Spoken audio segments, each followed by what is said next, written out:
Hello बच्चों, सुप्रभात या शुभ संध्या। जब भी आप देख रहे हैं उस हिसाब से अपने हिसाब से ले लीजिएगा, ठीक है। चलिए आज एक नया टॉपिक आपके सामने रखते हैं। बेसिक मैथमेटिक्स के ऊपर ही चर्चा हो रहा है। पिछले लेक्चर्स में हमने डिफरेंशिएशन सीखा, ठीक है। अब सीखते हैं इंटीग्रेशन, ठीक है। चलो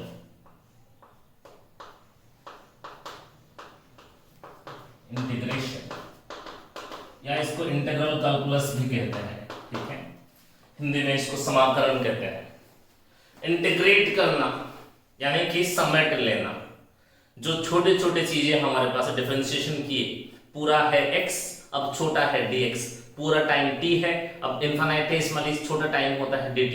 ये सारे dt को समाकलन कर ले यानी कि समेट लेने से फिर से t मिल जाएगा। देखो हमने क्या किया था डिफरेंशिएशन में, हमारे पास पूरा ये मान लीजिए x अमाउंट का था कुछ, ठीक है।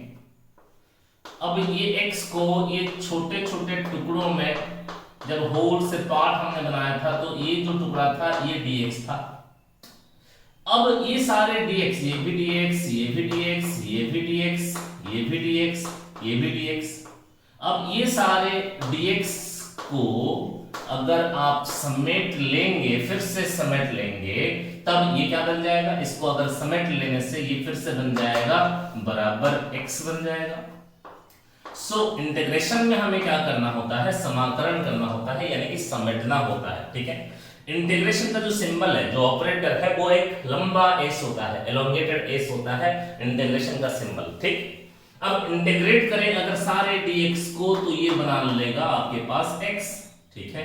अगर ठीक वैसा ही मेरे पास छोटे छोटे टाइम होंगे, इनफिनिटेसिमली स्मॉल टाइम होंगे dt, इन सब dt को अगर इंटीग्रेट करूं तो ये मिल जाएगा t हमारे पास, ठीक है। वैसा ही अगर मैं dy सबको इंटीग्रेट कर दूं तो हमारे पास मिल जाएगा y। अगर मैं ऐसा करूं आपको कि सारे छोटे विनोद d विनोद सबको इंटीग्रेट कर दूं, d विनोद को इंटीग्रेट कर दूं तो हमारे पास मिल जाएगा विनोद। अरे सही है। अगर d हाथी को इंटीग्रेट कर दो तो हाथी मिल जाएगा, d घोड़ा का इंटीग्रेट कर दो तो घोड़ा भी मिल जाएगा, ठीक है। अब अगर मैं बोलूं d sin x का इंटीग्रेशन क्या होगा, बोल देना cos x होगा, ठीक। अरे सही है। सो डिफरेंशिएशन में हमने क्या किया था, होल से पार्ट में कन्वर्ट किया था, लेकिन इंटीग्रेशन में हम क्या करेंगे, पार्ट्स सारे जो छोटे छोटे टुकड़े होंगे पार्ट्स से होल की तरफ जाएंगे, ठीक है। तो यहां से हमने सीखा dx का इंटीग्रेशन x, dt का इंटीग्रेशन d, dy का इंटीग्रेशन y, d विनोद का इंटीग्रेशन विनोद होता है, और dx का इंटीग्रेशन d sin x का इंटीग्रेशन cos x होता है, ठीक है। सो यहां पे पार्ट्स से हमने होल तक गया यानी कि समेट लिया, समाकलन किया, इसको हम कहते हैं इंटीग्रेशन करना, ठीक बच्चों। अब चलिए थोड़ा सा आगे सीखते हैं। जैसे डिफरेंशिएशन में हमने कुछ फार्मूला सीखा था, तो इंटीग्रेशन में भी कुछ फार्मूला सीखते हैं। जो इंटीग्रेशन का सबसे पहला फार्मूला है उसको सीखते हैं। अगर integration of x to the power n dx आपके पास होगा, देखो ये dx है तो यहाँ पे वेरिएबल जो है, ये इंटीग्रेशन आप कर रहे हैं विद रिस्पेक्ट टू x के रिस्पेक्ट में आप इसको इंटीग्रेट कर रहे हैं। ये है आपका x जो है वो वेरिएबल, ये x को हम कहेंगे x इज द वेरिएबल, ठीक। अब x to the power n dx का इंटीग्रेशन हमारे पास होता है x to the power n plus 1 by n plus 1। ये फॉर्मूला ना n का सभी वैल्यूज के लिए एप्लीकेबल होता है सिवाय -1। -1 को छोड़ के n का वैल्यू ये क्यों नहीं होता है वो हम बाद में सिखाएंगे, आपको बताएंगे। आपको n का वैल्यू -1 को छोड़ के बाकी कोई भी वैल्यू के लिए x to the power n dx का इंटीग्रेशन आप बोलेंगे x to the power n plus 1 by n plus 1। फिर से बोलते हैं integration of x to the power n dx is equal to x to the power n plus 1 by n plus 1। सही बात। ठीक उसी तरह अगर मैं बोलूं t to the power n dt का इंटीग्रेशन क्या होगा, n का वैल्यू -1 को छोड़ के बाकी कोई भी वैल्यू के लिए आप लिखेंगे t to the power n plus 1 by n plus 1। देखिए जब आप इंटीग्रेट कर रहे हैं तो इंटीग्रेशन कर देने के बाद लास्ट में जो फाइनल रिजल्ट है उसके साथ एक कांस्टेंट को ऐड करना पड़ता है, ठीक है। ये जब 12th क्लास के मैथमेटिक्स आप पढ़ोगे, 12th क्लास में इंटीग्रेशन पढ़ोगे, तब इसको कांस्टेंट को लिखते रहना होगा आपको, ठीक है। नहीं तो इंटीग्रेशन पूरा आपका गलत हो जाएगा अगर इस वैल्यू को आप छोड़ देते हैं तो। लेकिन अभी जब तक आप 12th में नहीं है, 11th क्लास में है और ये इंटीग्रेशन डिफरेंशिएशन सिर्फ हम सीख रहे हैं फिजिक्स में अप्लाई करने के लिए, तब ये कांस्टेंट वाले टर्म को तुम नहीं लिखो तो भी चलेगा, लेकिन सिर्फ अभी तक, ठीक है। जब 12th क्लास में मैथमेटिक्स आप डील करेंगे तब इंटीग्रेशन में पूरा इंटीग्रेशन करने के बाद लास्ट में आपको प्लस एक कांस्टेंट लिखना पड़ेगा। हेलो सर, सही है। So t to the power n dt का इंटीग्रेशन हो जाएगा t to the power n + 1 by n + 1। एक एग्जांपल कर देते हैं इसके ऊपर। अगर हमारे पास x to the power -2 dx का इंटीग्रेशन बोला जाएगा तो क्या कीजिएगा, सिंपल काम है, x to the power n है -2 + 1 by -2 + 1, तो ये इंटीग्रेशन आपके पास हो जाएगा x to the power -1 by -1 यानी कि -1/x। समझ में आ गया। इस तरह के इंटीग्रेशन को हम कहते हैं इनडेफिनाइट इंटीग्रल, ठीक है। क्यों इनडेफिनाइट बोलते हैं और डेफिनाइट क्या होगा वो बाद में देखेंगे। और कुछ एग्जांपल्स करते हैं। चलिए, अगर हमारे पास बोला गया होगा इंटीग्रेट करिए 5x³ dx का इंटीग्रेशन करें, तो क्या करेंगे आप, डिफरेंशिएशन हो या इंटीग्रेशन हो, आप जब डिफरेंशिएशन को डील कर रहे हैं या इंटीग्रेशन को डील कर रहे हैं, डिफरेंशिएशन हो या इंटीग्रेशन हो, कांस्टेंट वाले टर्म को हमेशा बाहर निकाल देना। क्या बताया मैंने, डिफरेंशिएशन हो या इंटीग्रेशन हो, कांस्टेंट वाले टर्म को हमेशा बाहर निकाल दो। तो यहाँ पे 5 जो है आपका कांस्टेंट तो बाहर निकाल दीजिए, बाकी का x to the power 3 dx का इंटीग्रेशन है, तो ये 5 कांस्टेंट बाहर है। x to the power n dx का फॉर्मेट है, x to the power n dx का फॉर्मेट है, x to the power n + 1 by n + 1 का फॉर्मूला लगेगा यहाँ पे, तो x to the power n जो है वो 3 है +1 by 3 + 1, ठीक है, एकदम आसानी से हो गया ये। 5 into x⁴ by 4 यानी कि 5x to the power 4 by 4, ये आपका आंसर है, ठीक है। देखिए, इसके लिए आपको और एक फॉर्मूला हम बता रहे हैं, इंटीग्रेशन ऑफ, अगर मैं बोलूं u + v, अलग अलग दो फंक्शंस होंगे, इनका इंटीग्रेशन करने के लिए बोला जाएगा, या माइनस होगा, तो इसके लिए क्या करोगे आप, डिफरेंशिएशन में क्या कर रहे थे, u + v के लिए जो इंडिविजुअल टर्म्स है उसको आप अलग कर दीजिए। So integration of u dx का अलग से कीजिए, प्लस होगा तो प्लस लिखिए, v dx का इंटीग्रेशन कीजिए, माइनस होगा तो माइनस लिखिए। Hello sir, so integration of u + v dx का इंटीग्रेशन आपके पास हो जाएगा u dx का इंटीग्रेशन, प्लस होगा तो प्लस, माइनस होगा तो माइनस, v dx का इंटीग्रेशन। आसान है ना बात, इतना कुछ डिफिकल्ट है नहीं, ये बेसिक मैथमेटिक्स है। बेसिक इसीलिए है कि ये शुरुआत की चीजें हैं, ठीक है। यही वो चीजें हैं जिनके बिना हमारा फिजिक्स जो है वो अधूरा हो जाएगा, फिजिक्स आपका नहीं बन पाएगा, ठीक है। सो चलिए इसके ऊपर के एग्जांपल करते हैं। अगर हमारे पास एक इक्वेशन होगा 3x² + 2x - 3 dx, ठीक है। देखो, इसमें ये एक टर्म है, ये एक टर्म है, ये 3 अलग अलग टर्म्स है हमारे पास। सो इसका इंटीग्रेशन कैसे करोगे आप, इंटीग्रेशन इसको खोल दीजिए, 3x² dx ये अलग है, प्लस 2x dx ये अलग है, -3 dx ये भी अलग है, सही बात। दैट इज इंप्लाइज यहाँ पे 3 कांस्टेंट को बाहर निकालिए, 3x² dx + 2 कांस्टेंट बाहर निकालिए, x dx -3 कांस्टेंट बाहर निकालिए, अब ये अंदर बचता है dx। चलिए इसको आगे सॉल्व करते हैं, ठीक है। That is implies कांस्टेंट तो बाहर वैसे ही बैठे रहेगा, x to the power n dx, देखो यहाँ पे x to the power 2 dx का इंटीग्रेशन है, यानी कि x to the power n dx का इंटीग्रेशन का फॉर्मेट लगेगा x to the power n + 1 by n + 1। So x to the power 2 dx का इंटीग्रेशन होगा x to the power 2 + 1 by 2 + 1, ये काम खत्म हो गया। सेकंड टर्म पे जाइए, प्लस ये देखो 2 है, x dx, x के ऊपर कुछ नहीं है मतलब वहां नहीं है, so x to the power 1 dx का इंटीग्रेशन क्या हो जाएगा, चलो देखो, x to the power 1 dx का integration, x to the power 1 dx का इंटीग्रेशन के लिए आप क्या करोगे, x to the power 1 + 1 by 1 + 1, ये काम खत्म। -3 तो है, कांस्टेंट बाहर वैसा कि वैसा रहेगा, dx सारे का इंटीग्रेशन हमारे पास हो जाता है x, काम खत्म हो गया। दैट इज इंप्लाइज हमारे पास ये हो गया 3x³ / 3 + 2x² / 2 -3x, ठीक है। तो 3 3 यहां पे कैंसिल हो गया, 2 2 यहां पे कैंसिल हो गया, दैट इज इंप्लाइज तुम्हारे पास आंसर हो गया x³ + x² - 3x अरे सही है, ये तुम्हारा इंटीग्रेशन हो गया, सॉरी -3x। ये आपका आंसर है। बात समझ में आ रहा है? अरे सही है। इसके ऊपर और भी एग्जांपल स्थापन कर सकते हैं, और एक एग्जांपल चलिए कर देते हैं, ठीक है। अच्छा ये बताइए, ये dx का इंटीग्रेशन जो है वो x हुआ, कैसे हुआ x, वो देखते हैं, ठीक है ना, चेक करते हैं dx का इंटीग्रेशन x होता है कि नहीं होता है। अगर आपको dx का इंटीग्रेशन निकाला जाए, बोले सर आपने बता दिया x, इसलिए हमने कर लिया x, लेकिन दिखा दीजिए कि x होगा। देखो ये खाली dx है तुम्हारे पास, अब ये dx की जगह क्या तुम्हारा मास्टर लिख सकता है 1 into dx? कोई परेशानी किसी को नहीं होना चाहिए इस बात पर। अरे कोई परेशानी है? बिल्कुल नहीं होना चाहिए कोई परेशानी, ठीक है। अब ये 1 dx को क्या मैं x to the power 0 dx लिख सकता हूं? अरे हाँ या ना, ये 1 dx को 1 की जगह x to the power 0 into dx क्या मैं लिख सकता हूं? ये देखो x to the power n dx का फॉर्मेट है, x to the power n plus 1 by n plus 1, ये आपको पता है। x to the power n कितना है? 0 है, 0 plus 1 by 0 plus 1 कर दीजिए, काम खत्म हो जाएगा। ये x to the power 1 by 1 यानी कि ये x हो गया। So dx का इंटीग्रेशन implies dx का इंटीग्रेशन जो है वो x है, ऐसा शुरुआत में हमने बोला था, अंत में हमने दिखा भी दिया ये सारे फॉर्मूला लगा करके, ठीक है ना। जल्दी से लिखिए, इसको कॉपी कर लीजिए बोर्ड। चलिए बच्चों और थोड़ा सा सीखते हैं इसके ऊपर।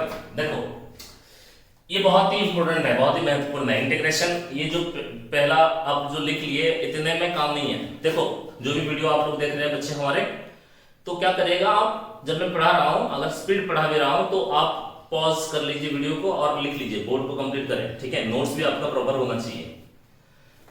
देखो एक बहुत ही इंपॉर्टेंट बात है जिसको आपको सीखने का बहुत आवश्यकता है इंटीग्रेशन सीखते वक्त, ठीक है। एकदम आसानी से आप सीख जाएंगे। इधर देखिए, अगर मैं बोलता हूं if d by dx of p, तो इसको आप पढ़ेंगे डिफरेंशिएशन ऑफ p अगर हो जाता है q, if the differentiation of p is q, तो dp is equal to q dx हम लिख सकते हैं, सही है। That is implies dp is equal to q dx अगर मैं दोनों तरफ का इंटीग्रेशन ले लूं, ठीक। आपको हमने सिखाया था dx का इंटीग्रेशन x, dt का t, d विनोद d हाथी का हाथी, तो dp का क्या हो जाएगा? अरे जब d विनोद हो गया तो dp क्या है? dp p भी हो जाएगा, तो dp का इंटीग्रेशन हो जाएगा p, और ये q dx का इंटीग्रेशन है ना। सो ये देखो आपके पास p is equal to q dx का इंटीग्रेशन, सो q dx का इंटीग्रेशन हमारे पास हो गया p। सीखने वाली बात क्या है जरा से देखिए, यहां पे हमारे पास p का डिफरेंशिएशन हुआ था q, p का डिफरेंशिएशन हुआ था q, तो यहां पे देखो q का इंटीग्रेशन क्या हो गया? अगर p का डिफरेंशिएशन हुआ था q, तो q का इंटीग्रेशन क्या हो गया? p हो गया। तो सिंपल में आप सीखे बात। आपके पास अगर दो अलग अलग फंक्शंस हैं, p एक है q एक है, अगर p का डिफरेंशिएशन q है तो q का इंटीग्रेशन हो जाएगा p। जैसे कि sin x का डिफरेंशिएशन क्या है? cos x, तो cos x का इंटीग्रेशन हो जाएगा sin x, ठीक है। sin x का डिफरेंशिएशन cos x का इंटीग्रेशन sin x। अच्छा हमने ये बता दिया, आप मान लिए, चलो चेक करते हैं इसको कि हाँ ये p का डिफरेंशिएशन अगर q है तो q का इंटीग्रेशन p हो रहा है कि नहीं हो रहा है। चलो मान लीजिए इसको चेक करते हैं, आओ चेकिंग करते हैं ये बात कितना सच है। मान लीजिए कि p जो है वो 3x² है, चलेगा बच्चा को? सो dp by dx यानी कि d by dx of p के जगह 3x², तो नॉर्मल डिफरेंशिएशन आप जैसे करते हो वो करना है, 3 कांस्टेंट है बाहर निकाल दीजिए, d by dx of x² हो जाएगा। ये 3x to the power n का डिफरेंशिएशन होता है nx to the power n minus 1, तो ये होगा 6x to the power 2 minus 1 is 1, तो 6x, ठीक है। हमने सिखाया था कि p का डिफरेंशिएशन मान लीजिए q, तो p यहां पे क्या है? 3x²। इसका डिफरेंशिएशन जो आया उसको हमने क्या मानना है? q। लेट इसको आपने माना q, आपने p को माना था 3x², 3x² को p माना था, अब उसका जो डिफरेंशिएशन आया उसको मान लीजिए q। अब देखो क्रॉस चेक करते हैं, इसको उल्टा करते हैं। हमारे पास q dx का इंटीग्रेशन सीखो। q dx का, q हमारे पास क्या है बच्चों 6x dx का इंटीग्रेशन। तो हमारे पास ये 6 जो है वो कांस्टेंट बाहर चला गया। अब क्या है अंदर, हाँ x dx का इंटीग्रेशन है। ये x dx माने क्या है, x to the power 1 dx है, सिंपल काम है, ठीक है बच्चा लोग। दैट इज इंप्लाइज जो 6 है वो कांस्टेंट है। x to the power 1 dx माने x to the power 1 plus 1 by 1 plus 1 होगा। अरे होगा जी, क्योंकि आपको इंटीग्रेशन क्या पता है, इंटीग्रेशन माने x to the power n plus 1 by n plus 1, ये फार्मूला आपको पता है। सो 6x dx ये x टू द पावर 1 है, 6 कांस्टेंट बाहर चला गया, x to the power 1 dx है, x to the power n dx का इंटीग्रेशन होता है x to the power n plus 1 by n plus 1। तो ये हो जाएगा आपके पास 6 इंटू एक्स स्क्वायर बाई 2। इसको तुम कैंसिल करो, इसके साथ ये हो जाएगा 3। दैट इज इंप्लाइज तुम्हारा जो इंटीग्रेशन आया वो 3x स्क्वायर आया। और देखिए ये 3x स्क्वायर कौन है, ये p ही है ना, ठीक है। तो ये सहमति के साथ इसको आपको एक्सेप्ट करना पड़ेगा कि p का डिफरेंशिएशन अगर q है तो q का इंटीग्रेशन क्या आया बच्चा लोग। अगर p का डिफरेंशिएशन q आया तो q का इंटीग्रेशन क्या आया, p आया। 3x स्क्वायर का डिफरेंशिएशन अगर 6x है तो 6x का इंटीग्रेशन करने से 3x स्क्वायर ही आया। बात समझ में आ गया, सब कोई सहमत है, दिल से सहमति है बिल्कुल। चलिए, तो इस आधार पर हम अपना डिस्कशन थोड़ा सा आगे बढ़ाना चाहते हैं, जरा साथ दीजिए, सुनिए। d by d x of e to the power x होता है e to the power x, इसके साथ सब कोई सहमत है। That is implies d e to the power x is equal to e to the power x dx होगा। अभी कोई दिक्कत नहीं है, दोनों तरफ का इंटीग्रेशन करें, d e to the power x integration e to the power x dx। देखो dx का इंटीग्रेशन x, dt का इंटीग्रेशन t, d विनोद का विनोद, d हाथी का हाथी, d e to the power x का e to the power x का integration. हाँ, अरे सही है। That is implies e to the power x dx का इंटीग्रेशन हो जाएगा e to the power x। तो हमने क्या सीखा, अगर e to the power x का differentiation e to the power x है तो e to the power x का integration e to the power x का इंटीग्रेशन भी हो जाएगा e to the power x। आपके लिए एक इंफॉर्मेशन, ये एक फॉर्मूला है, ठीक है ना। इसके साथ डिस्कशन को और भी आगे बढ़ाते हुए चलते हैं, ठीक है। देखो d by D theta of sine theta क्या होता है बच्चा लोग, cos थीटा होता है सर। अब देखो अगर मैं इसको d ऑफ साइन थीटा लिख दूं तो ये होगा cos theta d theta. That is implies अगर दोनों तरफ का इंटीग्रेशन हम ले लेते हैं, बड़ा सुंदर काम हो जाएगा। अभी इंटीग्रेशन दोनों तरफ का ले लो, dx का x, dt का t, d विनोद का विनोद, d sin थीटा का क्या होगा, sin थीटा होगा। तो आपको यहां पे एक और इंफॉर्मेशन मिला कि sin थीटा का डिफरेंशिएशन है cos थीटा, तो cos थीटा का जो इंटीग्रेशन होगा that is implies the integration of cos theta d theta will be sin theta. The integration of cos x dx will be sin x। बात समझ में आया, ठीक है। वैसा ही अगर हम आपको बोले कि sir ji the differentiation d by d x of cos x का डिफरेंशिएशन होता है माइनस ऑफ sin x, ठीक है। अब ये क्या हो जाएगा, d cos x is equal to minus sin x dx। अब दोनों तरफ का आप इंटीग्रेशन ले लीजिए, ठीक है, यहीं पे ले लेता हूं मैं डायरेक्ट। dx का इंटीग्रेशन x, dt का t, d cos x का इंटीग्रेशन हो जाएगा cos x that is equal to minus ये है sin x dx। That is implies आपको मिल गया कि sin x dx का इंटीग्रेशन हो जाएगा minus cos x, minus cos x। अरे बच्चा लोग सीख लीजिए। अगर आपको यह आ गया तो हम आपको पूछना चाहते हैं कि sec स्क्वायर x dx का इंटीग्रेशन क्या होगा, sec स्क्वायर x dx का इंटीग्रेशन क्या होगा। यहां अगर हम पूछे sec x into tan x dx का इंटीग्रेशन क्या होगा, तो आप खुद बताएं इसको। अगर हम बताएं cosec स्क्वायर x dx का इंटीग्रेशन क्या होगा, ये भी आप बताएं, ठीक है, जल्दी ये आप बताइए आप में से, ठीक है, लिख लो। तो चलिए बच्चों देखिए, यहां देखो d by d x of tan x होता है sec स्क्वायर x। अगर यहां पे मैं लिख दूं इसको d of tan x, it will be sec square x dx। अब दोनों तरफ का इंटीग्रेशन ले लीजिए, dx का x होता है, d विनोद का विनोद होता है, d tan x का tan x हो जाएगा, ठीक है। सो sec स्क्वायर x dx का इंटीग्रेशन आपके पास क्या मिल गया, tan x मिल गया, ठीक है। ऐसे ही निकाल सकते हैं आप लोग। देखो और भी आपको पता है d by d x of sec x होता है sec x into tan x। अब sec x into tan x directly मैं लिख रहा हूं, tan x dx का इंटीग्रेशन हो जाएगा sec x।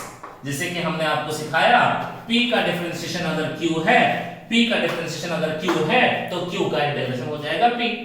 ठीक वैसा ही आप खुद से बता सकते हैं, ये cosec स्क्वायर x dx का इंटीग्रेशन। देखो cot x का डिफरेंशिएशन होता है माइनस cosec स्क्वायर x, पता है ना, cot x का डिफरेंशिएशन होता है माइनस cosec स्क्वायर x।